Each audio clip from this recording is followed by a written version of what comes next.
In this video, we are going to discuss enthalpies of physical changes.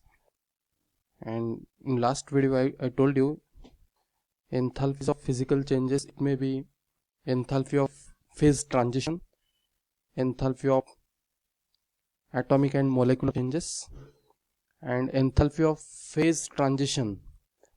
This can be enthalpy of fusion, enthalpy of vaporization, and enthalpy of sublimation. And I told you when solid is heated, for example, you consider water.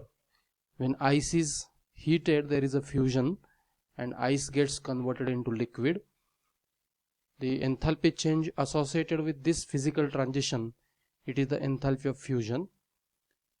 Again, when liquid is heated, then liquid gets vaporization, and enthalpy change associated with the phase transition from liquid to gas, liquid water to water vapor, that is enthalpy of vaporization. And solid can be directly converted into gas. That process is called as sublimation. Some solids undergo sublimation, and during this conversion, physical transition, whatever enthalpy change is associated with this physical change, that is called as enthalpy of sublimation. And always enthalpy of sublimation, it is equal to enthalpy of fusion plus enthalpy of vaporization. So enthalpy of sublimation, it is equal to enthalpy of fusion plus enthalpy of vaporization. This part already we discussed in last video. Now first term, that is enthalpy of fusion. What is enthalpy of fusion? The enthalpy change that accompanies the fusion of 1 mole of solid at a constant temperature and pressure, it is called as enthalpy of fusion. So at the time of fusion of ice, temperature and pressure remains constant. This is very important. As long as fusion takes place, as long as fusion process continues, temperature of that system, that is ice in equilibrium with water, liquid water, it is 0 degrees centigrade. So temperature remains constant, and after completion of fusion, temperature may increases. But as long as ice exists there and there is a fusion, then temperature remains constant. This is very important. So here, when ice, that is solid water, 1 mole of ice, when fuses into liquid water, whatever heat is absorbed, that is called as enthalpy of fusion. And for 1 mole of ice, it is equal to plus 6.01 kilojoule at 0 degrees centigrade. Now important thing is, freezing is reverse of fusion. Freezing of liquid is a reverse of fusion, and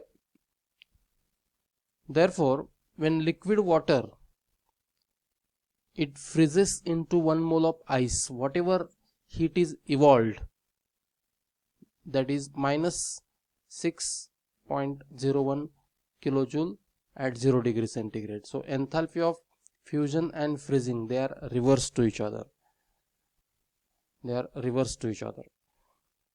Okay, now next term is enthalpy of vaporization. The enthalpy change that accompanies vaporization of 1 mole of liquid at constant temperature and pressure, it is called as enthalpy of vaporization. Again, at the time of vaporization, liquid water gets converted into water vapor, or any liquid gets converted into its vapor, and during vaporization process, again temperature and pressure remains constant. So this is very important. Now this enthalpy of vaporization, it depends upon temperature, and with decrease in temperature, enthalpy of vaporization increases. We'll take example. Suppose liquid water is heated to 100 degrees centigrade. At 100 degrees centigrade, water boils, and there is a fast vaporization process. Enthalpy of vaporization, whatever heat is required to convert liquid water into gaseous water or water vapor at 100 degrees centigrade, and for 1 mole it is plus 40 kilojoule. It means for vaporization process heat is required, heat is absorbed by the system, and at 100 degrees centigrade it is 40 kilojoule. Suppose vaporization process is taking place at 25 degrees centigrade. For conversion of 1 mole of liquid water into water vapor, the heat required or heat absorbed by that particular system, it is 44 kilojoule. So with decrease in temperature, enthalpy of vaporization increases. You know that at 25 degrees centigrade also vaporization of water takes place. It means at 25 degrees centigrade, when you keep water for long time, its level decreases, quantity decreases. It means some water continuously escape from liquid state to vapor state. So it takes place at 25 degrees centigrade as well. Now consider 0 degree temperature. At 0 degree temperature, when liquid water gets converted into vapor, water is in equilibrium with vapor, and the energy required to convert liquid water into water vapor, that is the enthalpy of vaporization, and at 0 degree centigrade this is 45.07 kilojoule. So as temperature decreases, enthalpy of vaporization increases. This is very important. So during vaporization, heat is absorbed, always absorbed, and therefore enthalpy of vaporization is positive. Now reverse to vaporization process, there is a condensation, and during condensation heat is evolved. Condensation is reverse of vaporization. You consider condensation of 1 mole of water vapor into 1 mole of liquid water. So during this process, whatever enthalpy change is there, that is enthalpy of condensation, when it is minus, it has a minus sign. Reason is heat is evolved during the condensation. So during condensation, molecules come together. There is a possibility of formation of some physical forces or maybe hydrogen bond, and when any bond is formed, heat is evolved, and therefore enthalpy of condensation is minus 45.07 kilojoule at 0 degree centigrade, and it is exactly the reverse of enthalpy of vaporization. Numerical values are same, only signs are opposite for enthalpy of vaporization and enthalpy of condensation, provided temperatures are same. So this is about the enthalpy of vaporization. Now next term is enthalpy of sublimation. The enthalpy change that accompanies conversion of 1 mole of solid into its vapor at a constant temperature and pressure, it is called as enthalpy of sublimation. And you know that during sublimation, solid directly gets converted into vapor, and again you consider the ice. When 1 mole of ice gets converted into vapor, water vapor, whatever heat is required for this conversion, it is 51.08 kilojoule at 0 degree centigrade. So enthalpy of sublimation, it is for ice, it is 51.08 kilojoule.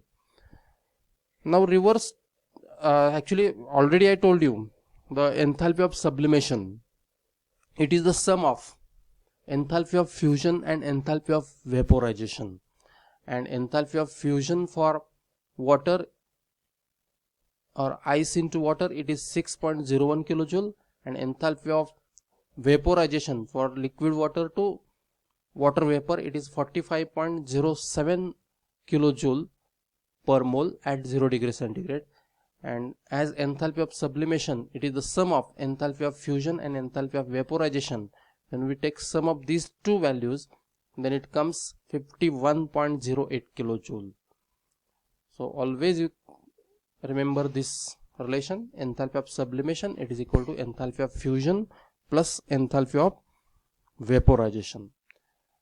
Now next type of physical change, that is the atomic or molecular changes, and enthalpy change accompanying these processes, that is the enthalpy of atomic or molecular changes. So again, first of all, we are going to discuss the term enthalpy of atomization.